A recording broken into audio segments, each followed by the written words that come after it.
नहीं, मैं बर्दाश्त नहीं कर सकता ये सब। नहीं, मैं कुछ सुनने नहीं वाला। अब जो भी बात होगी आमने सामने होगी बस। मैं घर आ रहा हूँ, घर आ रहा हूँ मैं। आज इस पूरे मामले को ही मैं जड़ से खत्म कर दूंगा। माधव, मैं आता हूँ। मुझे भी सर पहली बार पता चला कि उन दोनों के बीच में कुछ ठीक नहीं चला, और उसके अगले दिन आरती वगैरह गायब हो। जब तक हम ना कहें शहर छोड़कर जाना मत। ठीक है सर।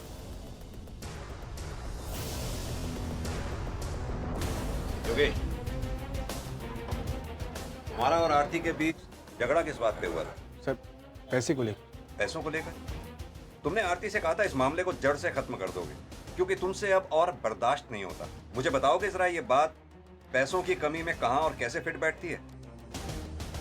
वो सर, माँ के इलाज में पैसा बहुत लग रहा था सर। इस वजह से घर खर्ची में मैं पैसा नहीं दे पा रहा था आरती को। इस बात को लेकर आरती बहुत परेशान थी। आए दिन हमारे झगड़े होने लगे। इसीलिए मैंने कहा था सर कि इस किस्से को मैं आज ही खत्म कर दूंगा, और कुछ नहीं सर। जिसे तुमने खत्म कर भी दिया, आरती को खत्म करके। नहीं, मैंने ऐसा कुछ नहीं किया सर। तो फिर क्या हुआ था उस दिन? आई के इलाज के लिए 10 लाख और चाहिए थे सर, और मैंने माधव से पहले ही 20 लाख ले चुका था, और ये 10 लाख भी मैं माधव से मांगना चाहता था, लेकिन आरती उसके खिलाफ थी। उस दिन मैं दुकान पर था जब उसका फोन आया। हाँ बोलो आरती। योगेश, मैंने 3 लाख का इंतजाम कर लिया है, बाकी 7 लाख का भी हो जाएगा। माधव से मत मांगना। 3 लाख? इतनी बड़ी रकम का इंतजाम तुमने कहाँ से किया? मैंने अपनी और माँ जी की दोनों की सारी ज्वेलरी बेच दी है। ये तुमने क्या किया आरती? तुमने तो हाथ ही पार कर दी यार। ये मैं बर्दाश्त नहीं कर सकता।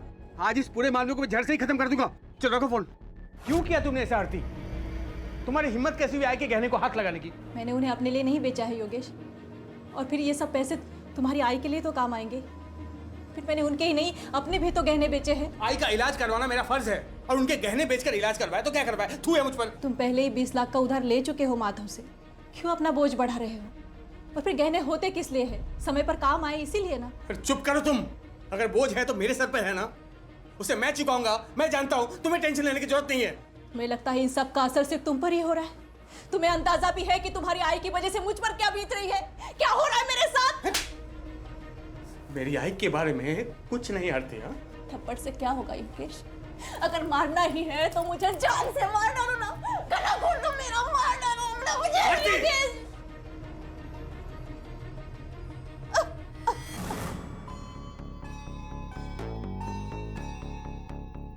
जिंदगी में पहली बार मैंने हाथ उठाया था सर आरती पर। मैं उसे मारना नहीं चाहता था, लेकिन आई आईसीयू में थी, पैसे का इंतजाम नहीं हो पा रहा था सर। आरती की झुंझलाहट, ये सब कुछ मैं झेल नहीं पा रहा था। ये हो क्या रहा मेरी जिंदगी में? आई अब तक नहीं मिली आपको? आ जाएगी बेटा, आज जो भूख लगी है ना,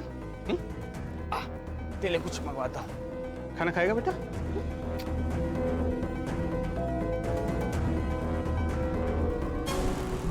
नासिक पुलिस की जांच धीमी लेकिन सही दिशा में चल रही थी। भले ही उस झील में मिले लाश के टुकड़ों की पहचान अब तक नहीं हो पाई थी, लेकिन उन दोनों मुजरिमों का सुराग मिल चुका था और उम्मीद थी कि बहुत जल्द पुलिस उन तक पहुंच जाएगी। दूसरी तरफ पुणे पुलिस को यह समझ में नहीं आ रहा था कि अगर आरती ने आत्महत्या करने का फैसला किया था तो उसने ऐसा क्यों किया होगा। उसका पति उससे बहुत प्यार करता था, एक बच्चा था जिससे वो बहुत प्यार करती थी। परिवार में पैसों की कमी थी और अपनी सास प्रतिमा से उसकी छोटी मोटी झड़प भी हो जाया करती थी, लेकिन ये कारण इतने बड़े नहीं थे कि जिसकी वजह से 30 साल की एक परिपक्व सोच वाली महिला अपनी जान देने निकल पड़े। कुछ भी साफ दिखाई नहीं दे रहा था, लेकिन इतना तय था कि कुछ और राज थे जिनका सामने आना अभी बाकी था। सर, आरती और माधव के कॉल रिकॉर्ड्स। सर, दोनों के बीच में 6 से 7 बार बात हुई है। सर, कुछ सेकंड से ज़्यादा बात नहीं हुई, ना ही कोई लेट नाइट कॉल्स। सर, दोनों के कॉल रिकॉर्ड देखकर लगता नहीं है कि दोनों के बीच में कुछ अफेयर जैसा है। लेकिन आरती के साथ झूठ क्यों बोलेगी? आरती के कॉल रिकॉर्ड से एक बात सामने आई है सर। क्या बात? सर, यही कि आरती की माँ शारदा। व्हाट?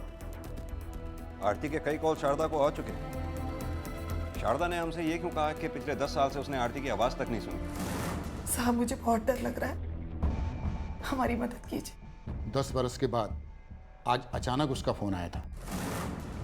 उसने हमसे झूठ क्यों बोला? जी, आपको कोई गलतफहमी हुई है। पिछले 10 साल से उसका कोई फोन नहीं आया। उस दिन पहली बार ही फोन आया था। शारदा जी, आपके पूरे कॉल रिकॉर्ड्स हैं हमारे पास, और ये बात आप भी अच्छी तरह जानती हैं कि आप हमसे झूठ बोल रही हैं। अब आप ही सीधी तरह से बता दीजिए कि क्या और क्यों छिपा रही हैं आप। जब वो घर से गई थी उसके 2 साल बाद ही पहली बार फोन आया था उसका। हेलो, कैसी हो माँ? आरती कैसी है बेटा, और कहाँ है तू? मैं अच्छी हूँ माँ, आपके करीबी हूँ। दोनों अब भी नाराज है ना मुझसे? नहीं बेटा। आई किससे बात कर रही है? किसी से भी नहीं। तो ये बेटा किसको बोल रही थी? अरे तुझे ही बुला रही थी बेटा। चाय तैयार है, मैं तेरे लिए लेके आती हूँ। हाँ ठीक है। इतने सालों से धोखा दे रही हो तुम मुझे। अरे शादी के एक दिन पहले घर से भागी थी वो लड़की, पूरे समाज के सामने हमारे मुंह पर कीचड़ उछालकर, और उसके बाद भी तुमने उससे रिश्ता जोड़ा। आपका बेटा अपने आवारा दोस्त से जबरदस्ती उसकी शादी करवा रहा था और आप भी उसका साथ दे रहे थे। क्या करती? इसीलिए मैंने आपसे ये बात छुपाई कि अगर मेरे पति और मेरे बेटे को पता चल जाता तो। मानिक जी, कहीं ऐसा तो नहीं अपनी बेटी आरती को गायब करने में आपका या आपके बेटे का ही हाथ हो? आपको पता चला हो कि आरती मुंबई में है और उसकी वजह से आपकी समाज में वही बेइज्जती का बदला लेने के लिए ही आपने उसे गायब कर दिया हो? नहीं साहब, ये क्या बात कर रहे हैं? अगर हमें उसे मारना ही होता तो क्या 10 साल तक इंतजार करते? नहीं साहब, हमने उसके साथ कुछ नहीं किया, ना मैंने तो ना मेरे बेटे। ये आपका बेटा मुकुल जब से उसकी बहन आरती गायब हुई है एक बार भी हमारे सामने नहीं आया। कहाँ है वो? उसकी दुकान है मगरपट्टा में।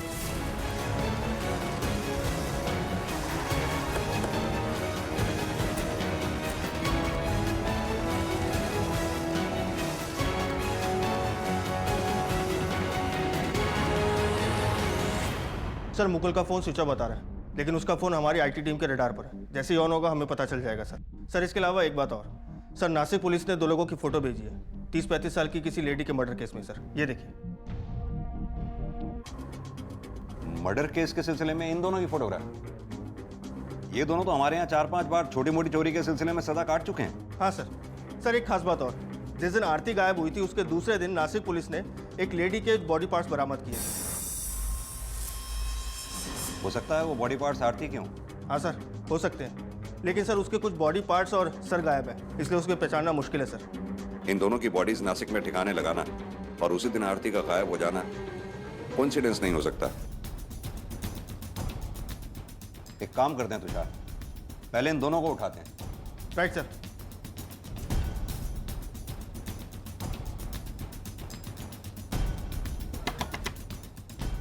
सलीम कहाँ है? क्या हुआ सलीम? साहब क्या किया सलीम ने? कहाँ है सलीम? मुझे नहीं पता साहब, वो बहुत दिन से घर नहीं लौटे। उसके पास कोई सिल्वर कलर की गाड़ी है? उसका नंबर दीजिए। 98।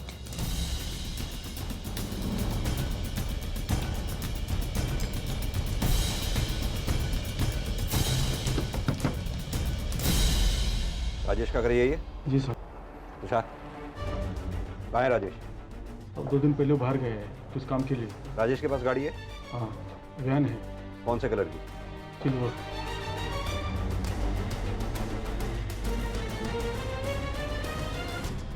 सर सलीम और राजेश दोनों गायब हैं, और राजेश के पास वैसी ही सिल्वर कलर की वैन है जैसे नासिक पुलिस ने हमें इन्फॉर्मेशन दी थी। मैंने आईटी टीम को बोल दिया है उन दोनों के फ़ोन ट्रेस करने के लिए। गुड। ये दोनों नासिक वाले केस में शामिल हैं ऐसा लगता तो है, लेकिन आरती वाले केस से इनका कोई कनेक्शन है ये हम दावे के साथ नहीं कह सकते। एक काम करो तुषार, अपने सोर्सेज से कहो ये मुकुल के बारे में पता करवाएं, क्योंकि फिलहाल हमारा मेन सस्पेक्ट आरती का भाई मुकुल ही है। Okay sir. आरती का अपना सगा भाई मुकुल वो शख्स था जिसके डर की वजह से आरती की मां ने पूरे 10 साल तक किसी को भनक तक नहीं लगने दी कि आरती और उनके बीच टूटे हुए रिश्तों के तार फिर से जुड़ चुके हैं, उनके बीच बातचीत होती है। इसके अलावा मुकुल के ही डर से उन्होंने आरती के उस सुसाइड वाले फोन कॉल के बारे में भी किसी को नहीं बताया था, क्योंकि 10 साल का लंबा अरसा गुजर जाने के बाद भी मुकुल और उसके पिता ने आरती को माफ नहीं किया था। दूसरी तरफ नासिक में जिन 2 मुजरिमों ने आरती की लाश के टुकड़े करके उन्हें छिपाने की कोशिश की थी वो भी पुणे के ही थे। तो क्या आरती की हत्या के पीछे उसके अपने सगे भाई मुकुल का हाथ था? और अगर ऐसा था तो क्या इसमें उसके पिता भी शामिल थे? बहरहाल जैसे जैसे ये मामला आगे बढ़ता जा रहा था पहले से भी कहीं ज्यादा मुश्किल होता जा रहा था, पुणे पुलिस के लिए भी और नासिक पुलिस के लिए भी। सर सलीम की बीवी के कॉल रिकॉर्ड्स। सर इसके कॉल रिकॉर्ड्स में तो कुछ नहीं मिला, लेकिन राजेश के पिताजी को नासिक से कॉल किया गया था, वो भी एक पीसीओ से। एक काम करो, नासिक पुलिस से को पता करें। Right sir. क्या इन दोनों को देखा?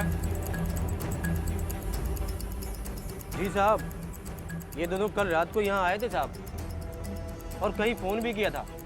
क्या दोनों गाड़ी से आए थे? वो नहीं साहब, ये दोनों पैदल ही आए थे। काफी दारू पी रखी थी। दारू पी रखी? हाँ साहब। क्या आसपास कोई दारू की दुकान है? हाँ जो साहब, तिकड़े। तिकड़े? हाँ।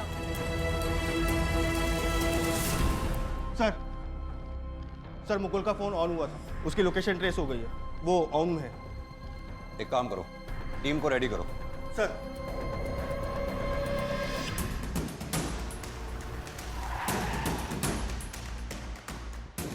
होशियार सर, बच के ना निकलने पाए, होशियार है ना। ओके सर, आओ। तुम मेरे साथ आओ।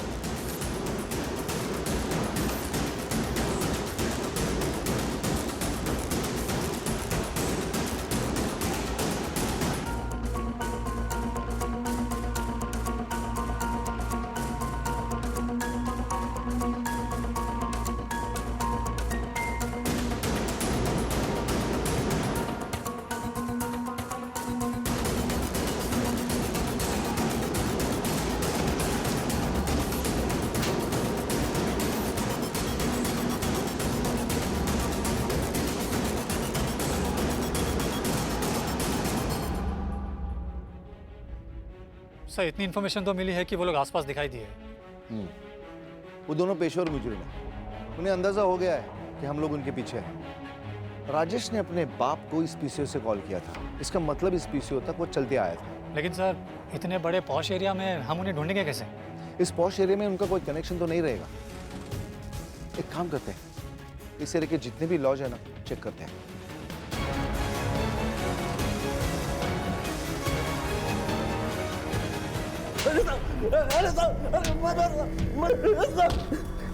बोल, काय तेरी बहन आरती मार डाला ना उसे? काय म्हणतात साहब, काय को मारूंगा उसे?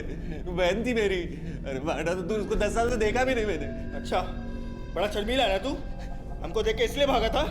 नहीं साहब, मेरे को लगा कि आप लोगों को तो बाल मिल जाएगा, उसका भी खाल निकाल लेते हो। मेरे दारू के भट्टे का पता न लग जाए आप लोगों को, इसलिए मैं भाग रहा था, और कोई बात नहीं है साहब। अच्छा, हमारे तेरे दुकान पे पहुंचने के पहले तू फरार कैसे हो गया? किसने बताया तुझे कि हम पहुंचने वाले हैं? साहब, बाबा का कॉल आया था साहब। हेलो हेलो मुकुल, पुलिस वाले आ रहे हैं तुम्हारे पास, आरती के बारे में पूछताछ करने। क्या?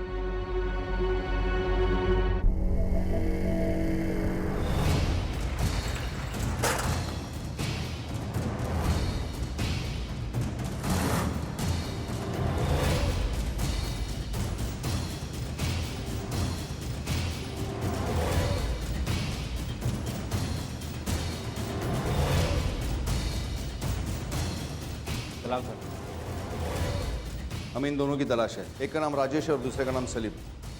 रुके यहाँ पे? हाँ सब रुके तो है। रूम नंबर क्या है? 104। चल।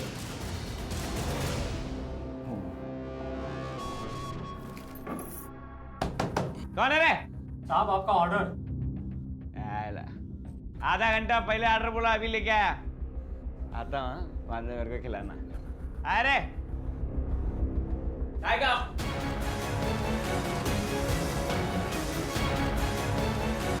कहिए, क्या सेवा कर सकता हूँ मैं आपकी? साहब, आमची मुलगी आरती, सवेरे उसका फोन आया था मुझे। आरती आई। हाँ बेटा।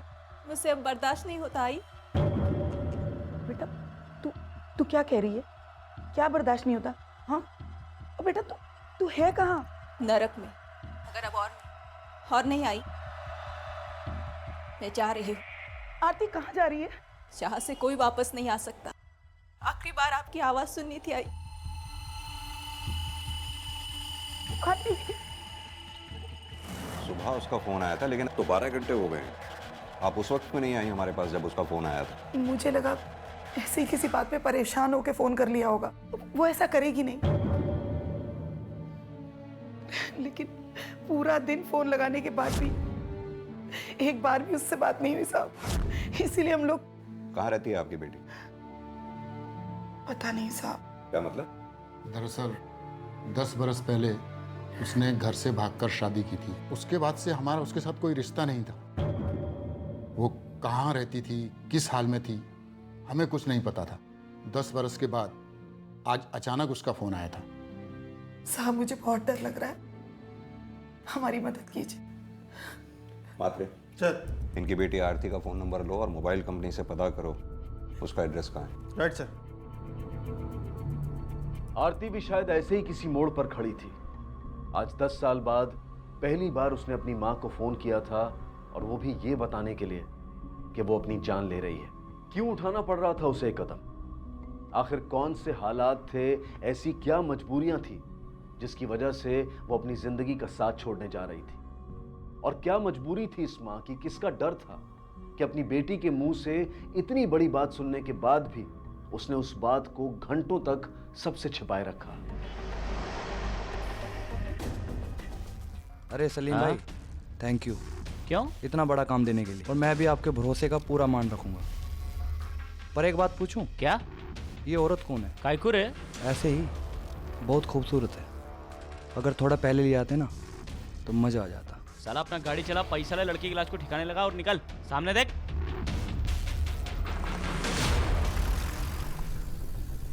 इन्हीं लोगों ने परेशान किया होगा उसे।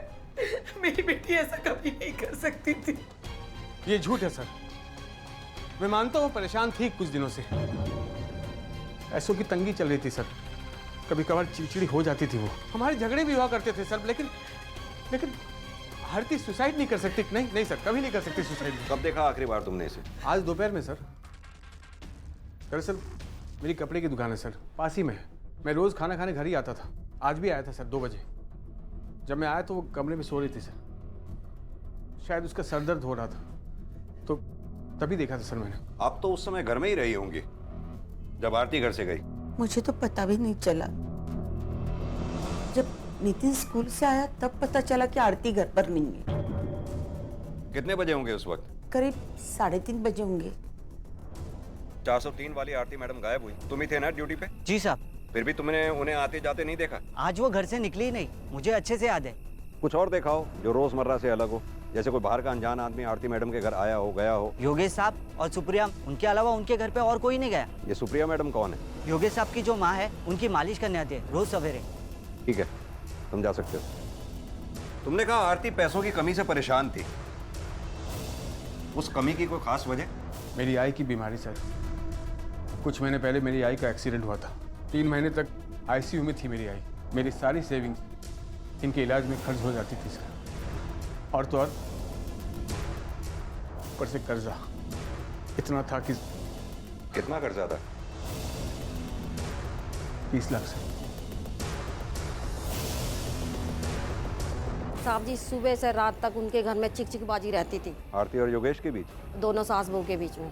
सास बहू के बीच झगड़े की कोई खास वजह? कोई खास वजह नहीं थी, यही घर के छोटे मोटे काम, झाड़ू पोछा, देर से खाना बनाना, बस यही वजह थी। एक लड़की पूरे 10 सालों से अपने परिवार से कोई कांटेक्ट नहीं रखती है, फिर अचानक एक दिन फोन करके इन्फॉर्म करती है कि वो जान देने जा रही है। मैं जा रही हूँ। आरती कहाँ जा रही है? जहाँ से कोई वापस नहीं आ सकता। घर से दूर जाकर जान देने वाली बात गले नहीं उतरती। और अगर ऐसा हुआ भी होता तो किसी ने तो उसे बिल्डिंग से बाहर आते जाते देखा होता, एटलीस्ट वॉचमैन ने। सर हो सकता है उससे चूक हुई हो, जब आरती निकली हो तो वो उसे ना देख पाया हो। लेकिन ये भी हो सकता है कि आरती खुद बिल्डिंग से बाहर निकली ही ना हो। एक काम करो, आरती की फोटोग्राफ्स आसपास के थानों में सर्कुलेट करो, उसकी मिसिंग रिपोर्ट दर्ज करो। हालांकि मुझे लग रहा है ये ना तो मामला मिसिंग का है और ना ही सुसाइड का। मामला कुछ और ही है।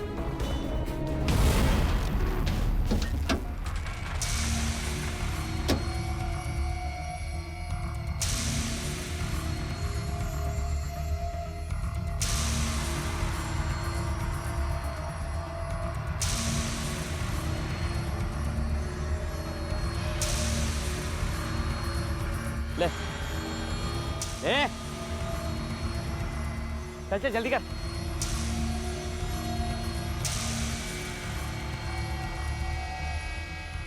अरे करना, और सुन, छोटे छोटे टुकड़े करना ताकि थैलियों में आ जाए।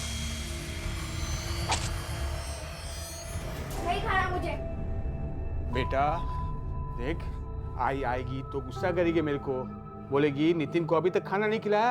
हाँ हाँ, तू चाहता है बाबा को डांट पड़े? नहीं ना, खा बेटा। खा ले निखिल, खूप छान झालंय जेवण। मुझसे बात मत कीजिए आप हमेशा मेरी आई के साथ लड़ती थी ना, इसलिए मेरी आई चली गई। अरे ध्यान से देख के करना, और थैली में पत्थर भर के ठीक से छेद कर देना, नहीं तो पता लगा पानी के ऊपर थैली तैरती हुई मिल रही है। सलीम भाई कोई गड़बड़ नहीं होगी, मैं हूं ना, सब कुछ अच्छे से किया मैंने, काम करने दो यार। हो गया? हाँ हो गया सब, देखो।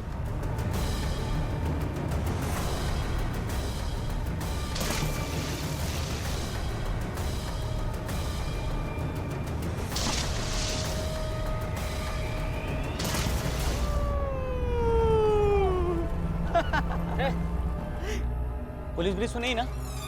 थैली अंदर डाल जल्दी से, चल चल चल।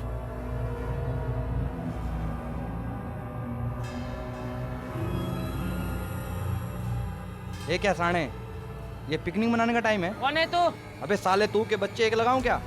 क्या कर रहा है रे तू? क्या है रे? चलो निकले यहाँ से, चलना, रात बहुत हो गई, लेट हो रहे हम लोग।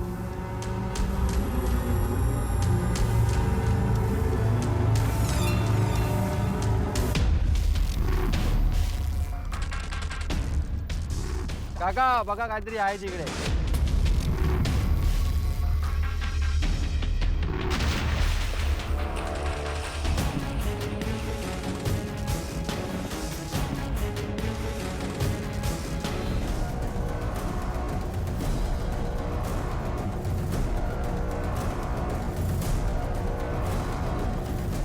इन बॉडी पार्ट्स को देख के लगता है कि किसी फीमेल के। इसे फॉरेंसिक लैब में भेजो और गोताखोरों को बुलवा कर इसमें चेक करवाओ, हो सकता है कि बाकी के बॉडी के पार्ट्स भी मिले।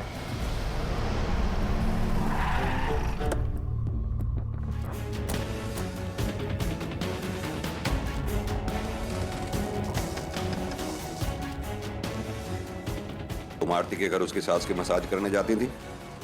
हाँ साहब, झगड़ा तो होता था और हमेशा होता था आरती भाभी और मार्जी के बीच में। किस बात पे झगड़े होते थे दोनों? आरती भाभी अच्छी बहू नहीं थी साहब।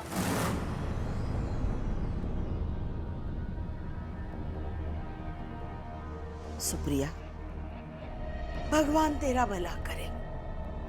कितने अच्छे से मालिश करती है तू। पता नहीं तू नहीं होती तो क्या होता मेरा। और जो अपना पेट काट कर इसे आपकी मालिश के लिए पैसा दे रहे उनका क्या? हाँ, और जो दवाओं के लिए आपके हॉस्पिटल के लिए पैसे खर्च करे उनके लिए तो तारीफ का एक शब्द नहीं निकलता आपके मुंह से। अगर तू नहीं माझा मुलगा करतो माझ्यासाठी, तेरे बस में होता ना तो मुझे घर से बाहर निकाल देती तू। आप भूल रही है कि आपका बेटा मेरा पति भी है। उसका ये सब करने से ना मुझ पर और मेरे परिवार पर असर पड़ता है। तो क्या पाहिजे तुला? मारून जाऊं भाई? मार डाल मुझे। नहीं, मैं आज योगेश को बता दूंगी ये सारी तेरी नौटंकी। यही तो मैं कह रही हूँ। ये सब जो नौटंकी चला रखी है ना, इसे अभी बंद कर दीजिए आप। अरे आपकी वजह से बहुत परेशानी में आ गए हैं हम। थोड़ा वो जो रिश्ता बचा है हम दोनों में वो तो जिंदा रहने दीजिए। आपके आने के बाद जितने झगड़े हुए हैं ना हमें, उतने तो पिछले 10 सालों में भी नहीं हुए हमें। देखा देखा सुप्रिया कैसी बोल रही है। मैं इसका रिश्ता बिगाड़ रही हूँ, ये चाहती हूँ क्या मैं? गलती चाहे जिसकी भी हो, माँ जी घर में सबसे बड़ी थी और आरती भाभी अगर उनका थोड़ा सुन लेती तो क्या होता। लेकिन आरती भाभी कभी किसी की नहीं सुनती, जब देखो तड़ातड़ जवाब देती थी। सारी गलती ना बहू की ही होगी साहब, क्योंकि प्रतिमा ताई जैसी औरत तो ऐसा कुछ गलत कर ही नहीं सकती। अच्छा, तुम इतना दावे के साथ कैसे कह सकते हो?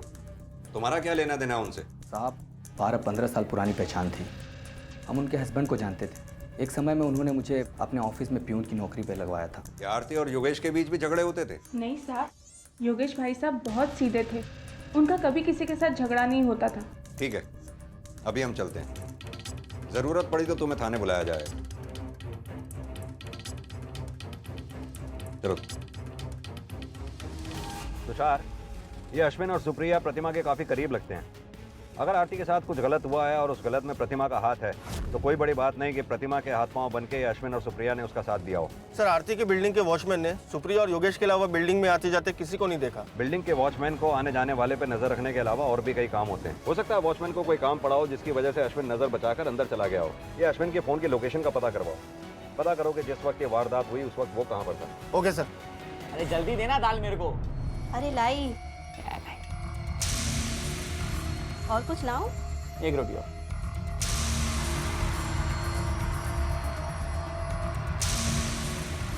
आज सुबह नासिक के इस झील में एक पॉलिथीन बैग पानी में तैरता हुआ मिला, जिसमें थे एक महिला की लाश के टुकड़े। पुलिस को शक है कि ऐसे और भी बैग्स झील में होने की संभावना है। आइए जानते हैं पुलिस से।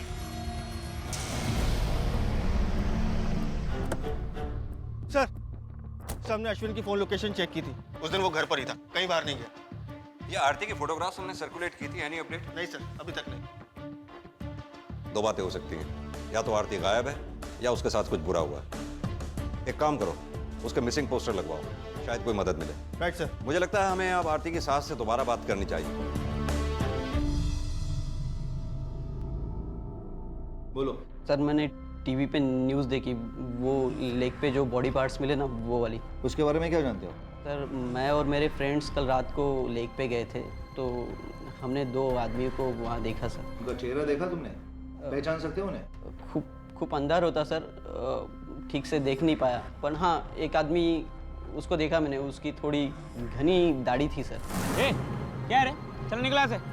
चलना, रात बहुत हो गई, लेट हो रहे हम लोग। और हाँ सर, उनके पास एक सिल्वर कलर की वैन थी सर, जिसमें से वो गए। चौहान, एक काम कर, लेक से हाईवे की तरफ एक ही रास्ता जाता है। उस रास्ते पे जितने भी सीसीटीवी लगे हैं उसकी फुटेज चेक करो। हाईवे पे ढाबे, एटीएम, पेट्रोल पंप, इस सब जगह पे छानबीन करो। वो दोनों जो भी है, सिल्वर रंग की वैन में उन दोनों को जरूर किसी न किसी ने तो देखा होगा। एक लड़की को आत्महत्या करने से रोकने की कोशिश से शुरू हुआ यह मामला पहले उसकी गुमशुदगी और अब उसकी हत्या के मामले में बदल चुका था। पुणे पुलिस अब भी आरती को जिंदा मानकर तलाश कर रही थी, और वहीं नासिक पुलिस अब तक इस बात से अनजान थी कि जिस लाश के टुकड़े उन्हें मिले थे वो दरअसल पुणे में रहने वाली आरती के हैं। आरती की लाश को पुणे से नासिक ले जाया गया था ताकि पुलिस को गुमराह किया जा सके, और जिन मुजरिमों ने ये काम किया था उन्हें इस बात की खबर लग चुकी थी कि पुलिस उनकी तलाश में है, और उन्होंने अपने आप को बचाने की तैयारियां शुरू कर दी। राजेश, अरे सलीम भाई, आप? सलीम भाई के बच्चे उस औरत की लाश के बाकी के टुकड़े कहाँ रखे? साले, वो जो झील में बाकी की लाश के टुकड़े थे ना, पुलिस को मिल गए। कुत्ते की तरह ढूंढेगी पुलिस हमको। कुछ नहीं किया उनका, मेरे पास रखे। तेरे पास रखे? क्यों? अचार डालने वाला है उनका तू? देख, इससे पहले कि मुसीबत बढ़ जाए हमें कुछ ना कुछ करना पड़ेगा। जा, कुछ मुंह ढकने के लिए लेके आ। एक मिनट रुको।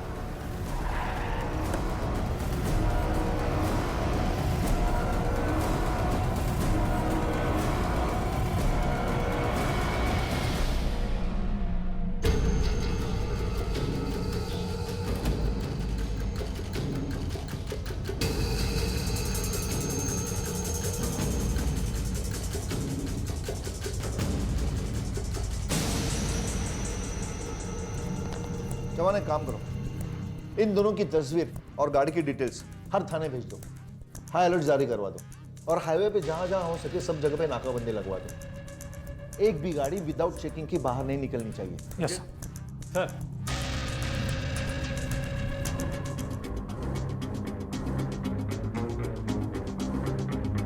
सर, उन बॉडी पार्ट्स की फॉरेंसिक रिपोर्ट है। विक्टिम फीमेल है, एज करीब 30 से 35 साल। उसके अलावा बाकी और बॉडी पार्ट्स मिसिंग है, इसलिए ठीक से पहचान नहीं हो पाई है। जवान, एक काम करो, आजू बाजू के पुलिस थाने में इंक्वायरी करो कि इस उम्र की महिला की कोई मिसिंग कंप्लेंट दर्ज है कि नहीं। यस।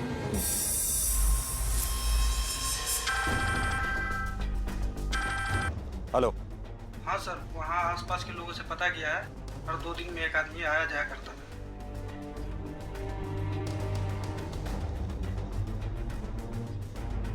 प्रतिमा जी, पता चला है आपके और आपके बहू के बीच में रिश्ते कोई खास अच्छे नहीं थे।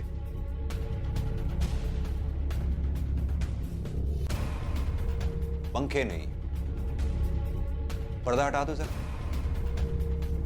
हाँ तो प्रतिमा जी, मैं आपसे कह रहा था, हमें पता चला है कि आपके और आपके बहू के बीच रिश्ते कोई खास अच्छे नहीं थे। क्या ये बात सही है? नहीं साहब, ऐसे झूठ मत बोलिए। मैं क्यों झूठ बोलूंगा सर? इतनी परेशानियां चल रही थी घर में, कभी कभार बहस हो जाती थी हमारे बीच में, इससे ज्यादा कुछ नहीं सर। लेकिन इस हद तक नहीं होते कि कोई अपना बसा बसाया घर छोड़कर चला जाए और आत्महत्या करने की सोचने लगे। आरती ने गायब होने से पहले अपनी माँ से फोन पर बात की और कहा था कि वो इस नर्क में जी रही है कि उससे अब और बर्दाश्त नहीं होता। उसके पास अपनी जान देने के सिवा कोई रास्ता नहीं। लेकिन उसने जान तो नहीं दी ना, वो गायब हो गई है। ये मामला इसीलिए तो सीरियस हो गया मिस्टर योगेश। अब वो छुट्टियां मनाने या घूमने तो गई नहीं होगी। इन बातों में दो ही सूरतें हो सकती हैं, या तो आपकी बीवी किसी दूसरी जगह जान देने गई थी, ऐसा हो नहीं सकता, क्योंकि अगर ऐसा हुआ होता तो हमें पता चल चुका होता। और दूसरी सूरत ये हो सकती है कि आरती का कत्ल किया गया हो यहाँ इस घर में, और उसकी लाश को छिपाकर यहाँ से ले जाया गया हो, जिसकी वजह से ना तो उसे वॉचमैन ने देखा और ना ही किसी और ने इस घर से जाते हुए। कत्ल? कौन करेगा कत्ल? कोई भी कर सकता है, आप भी। आप झूठा इल्जाम लगा रहे हैं मुझ पर सर। वो मेरी बीवी थी सर, एक बच्चे की माँ। मैं भला ऐसे क्यों करूंगा? खैर छोड़िए, आप ये बताइए कि आरती का किसी के साथ अफेयर था? किसने बताया आपको? मतलब कि था। कौन था वो? प्रतिमा जी, मैं आपसे कुछ पूछ रहा हूं, कौन था वो? आरती, बघतेस का कौन आलाय? कौन आलाय? योगेश आया है? नहीं, कोई नहीं, कोई सेल्समैन है। सेल्समैन था, मैंने भगा दिया। आप सो जाइए।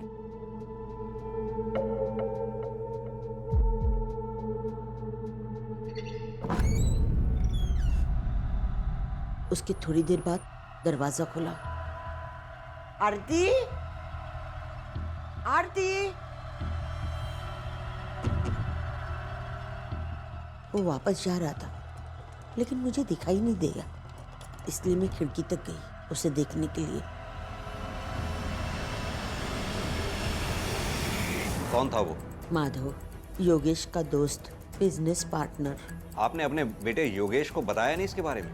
मैंने बताया उसे, पण त्याचा विश्वास नाही बसला माझ्या बोलण्यावर।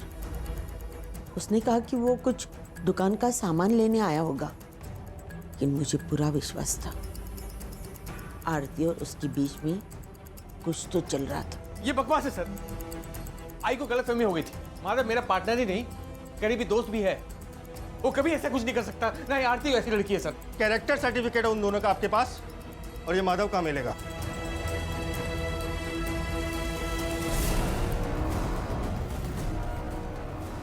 क्या हुआ? मामू लोग है, चेकिंग चल रही है। हमारे भाले जल्दी से मुंह ढक ले। अरे चलना, चल चल चल चल।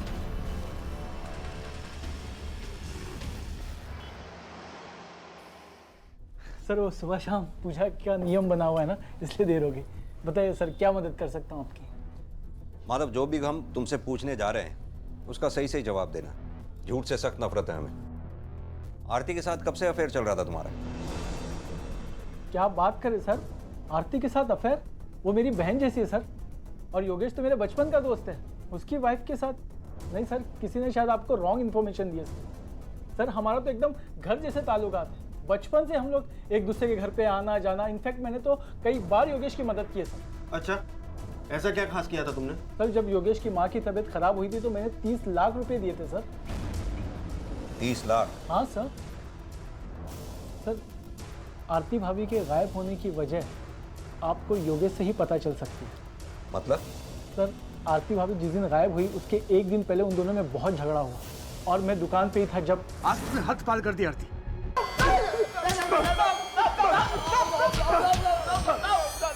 सच बताऊंगा साहब, जो भी पूछने का पूछो, मारो बस साहब। क्या क्या उस लाश के साथ? कहाँ हैं बाकी के टुकड़े? नहीं बताओगे, ऐसे नहीं बताओगे।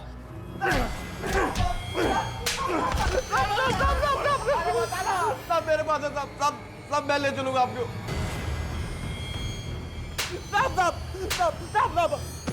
क्या दुश्मनी थी तेरी? अब बोल बोल। साहब हमारी कोई दुश्मनी नहीं उससे साहब। साहब खुदा का तो हम लोग ने उसको नहीं मारा था, आपको तो खाली उसकी लाश को ठिकाने लगाने का कॉन्ट्रैक्ट मिला था। किसने दिया था लाश ठिकाने लगाने का कॉन्ट्रैक्ट? बोल।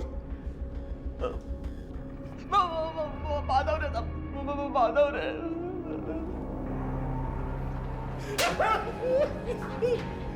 बता दो साहब, मैं मान रहा हूँ साहब कि मैंने उन दोनों को कॉन्ट्रैक्ट दिया था, लेकिन मैंने उसका खून नहीं किया साहब। देख माधव, ये मैं अपने एक्सपीरियंस के साथ कह सकता हूँ कि दूसरा थप्पड़ तू बर्दाश्त नहीं कर पाएगा, इसलिए सब सच सच बता दे, तूने आरती का मर्डर क्यों किया? मैं सच बोल रहा हूँ साहब, मैंने आरती को नहीं मारा था। मेरी कार की डिक्की में आरती की लाश थी।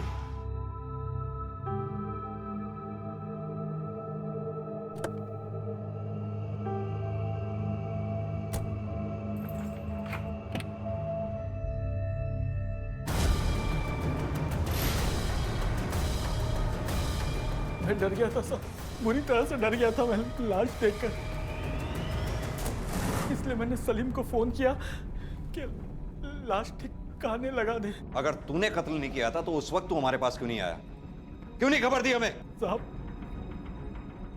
मेरी आरती के साथ नाजायज संबंध थे साहब।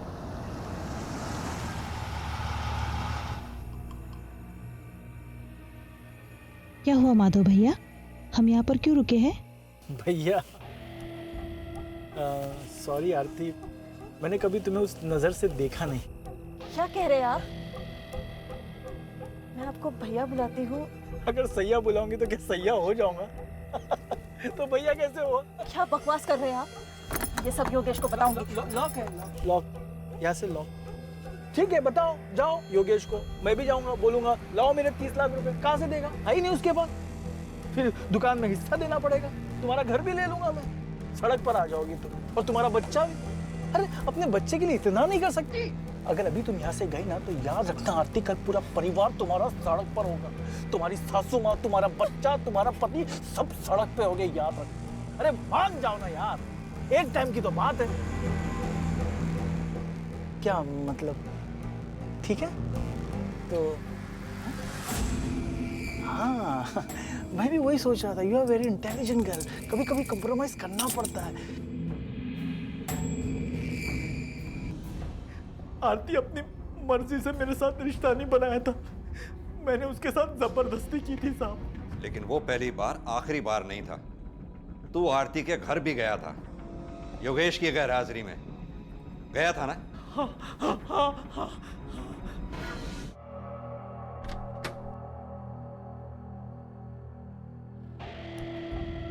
कौन आला है? योगेश आया है? नहीं नहीं, कोई नहीं, कोई सेल्समैन है।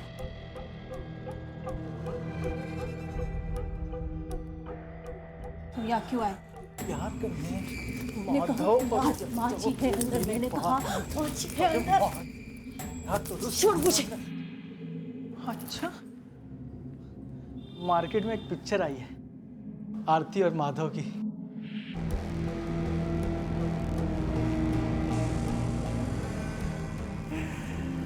आज के बाद मुझे ना नहीं बोलना। हाँ, दिखा दो ना सबको। योगेश सुसाइड किया है। व्हाट? सुसाइड? हाँ सर, वो भी फांसी लगाकर, तकरीबन 12 बजे के आसपास। सर उस वक्त योगेश और माधव दुकान पर थे। और श्योर? 100% सर, मैंने उनकी मोबाइल लोकेशन चेक की है और आसपास के लोगों से पूछताछ भी की। वो दुकान पर ही थे सर। आई पानी पी ले। देख तू,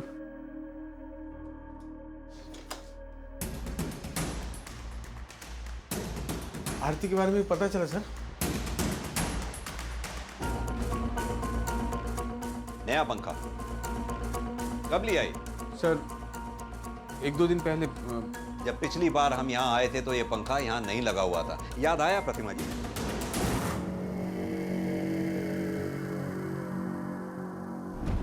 पंखे नहीं, पर्दा हटा दो सर। वो हमारा पंखा कुछ ठीक से काम नहीं कर रहा था तो हमने तो रिपेयर करा लेते। तुम्हारे हाथ और हालात तो वैसे भी बहुत तंग थे। वो बात ही है सर, आप लोग। योगेश, हमें आरती की लाश बरामद हो चुकी है। उसका पोस्टमार्टम हो चुका है, जिसमें साफ साफ लिखा है कि उसकी हत्या नहीं हुई थी, उसने सुसाइड किया था। रिपोर्ट में अगर कोई बात नहीं लिखी तो वो ये कि उसने यहां इस जगह इस पंखे से लटक कर अपनी जान दी थी, है ना? हाँ कि ना? बोलो।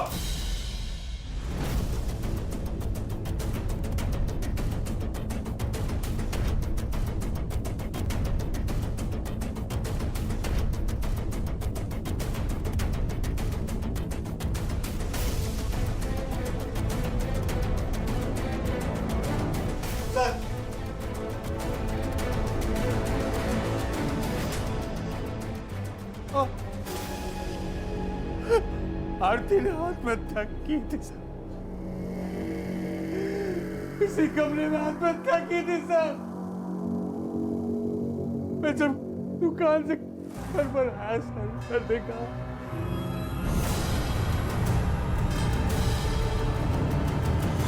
आरती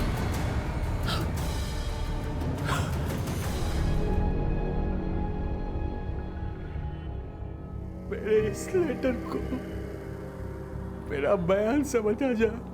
कई बार जिंदगी इतनी डरावनी हो जाती है कि मौत का डर दिल से निकल जाता है। मेरे साथ भी ऐसे ही हुआ है। मैं अपनी जान देने जा रही हूँ। कहीं आरती को आत्महत्या के लिए उकसाने की जुर्म में उन्हें सजा ना हो जाए। मैं आरती को वापस नहीं ला सकता था सर, लेकिन आई को बचा सकता था मैं, इसलिए मैंने वही करने की सोची।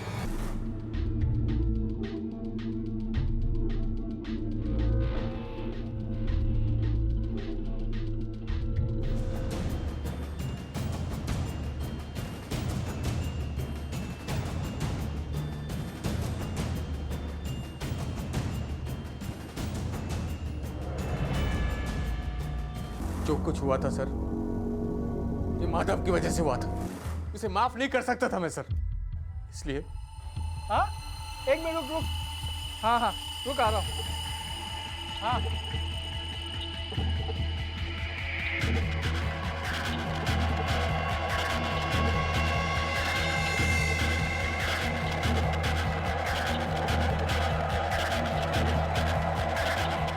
और मैंने आरती की लाश को माधव की गाड़ी की डिक्की में डाल दिया, ताकि आरती को तलाश करते हुए आपको उसकी लाश माधव की गाड़ी में मिले और सारा इल्जाम उस पर आ जाए। लेकिन ऐसा हुआ नहीं, क्योंकि झूठ के रोशनदानों से सच की रोशनी कभी अंदर नहीं आती।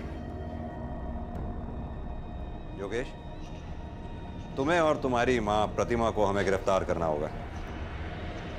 आरती ने हालात से हार मान लेने की गलती की और उसकी इस एक गलती से गलतियों का पूरा सिलसिला शुरू हो गया। आरती और योगेश अलग इंसान थे, लेकिन दोनों ने जो गलती की वो एक थी, और वो ये कि दोनों ने हालात से लड़ने की बजाय उससे भागने की कोशिश की, जिसकी वजह से आरती को अपनी जिंदगी से हाथ धोना पड़ा और योगेश को जेल की सजा भुगतने के लिए मजबूर होना पड़ा। एक भरा पूरा परिवार उजड़ गया, बर्बाद हो गया। हम मानते हैं कि हालात से लड़ना, उन्हें बदलना आसान नहीं होता, लेकिन यही सही और एकमात्र तरीका है अपने जीवन को जीने का, उसे फिर से खूबसूरत बनाने का। इसी विचार के साथ अब मैं अनूप सोनी आपसे विदा लेता हूं। फिर मुलाकात होगी अगले एपिसोड में एक और चौंका देने वाले केस के साथ। तब तक अपना और अपने परिवार का ख्याल रखें और देखते रहें क्राइम पेट्रोल डायल 100। सबक एक सीख हम सबको। जय हिंद।